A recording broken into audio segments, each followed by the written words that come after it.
Yang kita bicarakan hari ini adalah emas dan batu bara.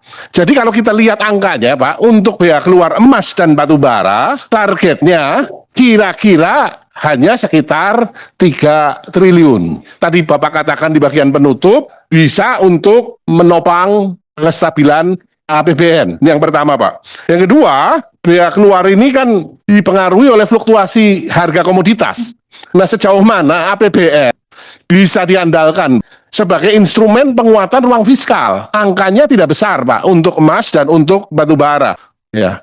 Sehingga juga perlu dipikirkan bahwa pengenaan biaya keluar ini bagaimana mitigasinya sehingga tidak terjadi illegal export, tidak terjadi under invoicing yang akhirnya malah biayanya lebih tinggi.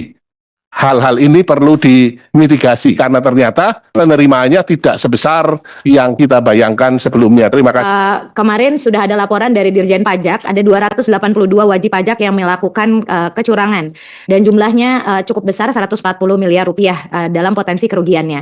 Nah, yang justru kita belum dengar juga tindak lanjutnya terhadap WP yang under invoicing ini seperti apa, dan tentu bagaimana DJP nanti bisa memperkuat pengawasan pada sektor yang tentu memiliki potensi tinggi untuk praktik under invoicing ini, supaya ada tindakan preventif yang tentu bisa mencegah hal-hal seperti ini berulang di tahun-tahun yang akan datang. Tadi pertanyaan tentang income, kenapa sih ada biaya keluar, apa hubungannya daya saing?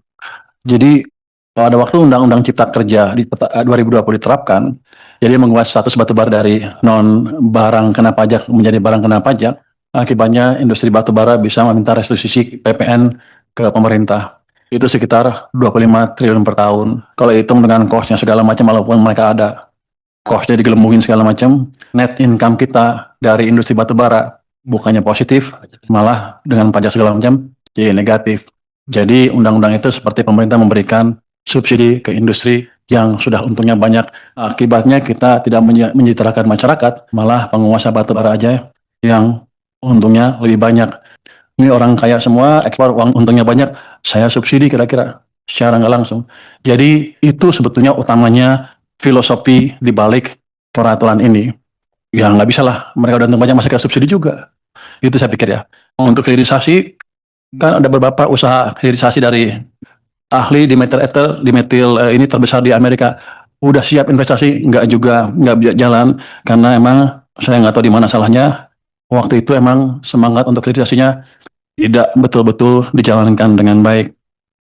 Ke depan dengan adanya ini, kalau ada lagi perusahaan itu masuk lagi, saya akan pastikan mereka dapat insentif yang pas kalau perlu, sehingga mereka bisa betul-betul investasi di sini. Orang kita selalu bilang itu merugikan, itu merugikan, itu merugikan. Saya nggak tahu yang bergerak siapa, industri batu baranya atau konsumen dalam negeri, saya nggak tahu. Tapi basically minat ke sana selalu ada. Nanti kita Kementerian Perekonomian sudah melaunching tim debottlenecking di sana, kan Satgas debottlenecking. Saya pikir ke depan hal-hal seperti itu nggak akan terulang lagi. Untuk under invoicing tadi dari Golkar ya, apa yang sudah saya lakukan? Apa kita santai-santai aja setelah ada temuan seperti itu di lapangan? Jadi sekarang kita sedang revamp itu bea cukai kita, termasuk seluruh sistem IT-nya. Kita udah beli scanner-scanner baru ditaruh di Jakarta, di Pelabuhan Tanjung Perak, Surabaya, di Semarang, bukan di Semarang, Belawan juga udah. Saya mau tarik begitu di scanning dapat gambarnya, dapat langsung ke pusat. Jadi pusat bisa melihat langsung barangnya apa. Kita akan tarik ke Jakarta, di mana yang memutuskan hanya Jakarta, sehingga daerah nggak bisa main-main lagi. Jadi kita keluarkan cukup banyak sumber daya untuk memastikan itu berjalan.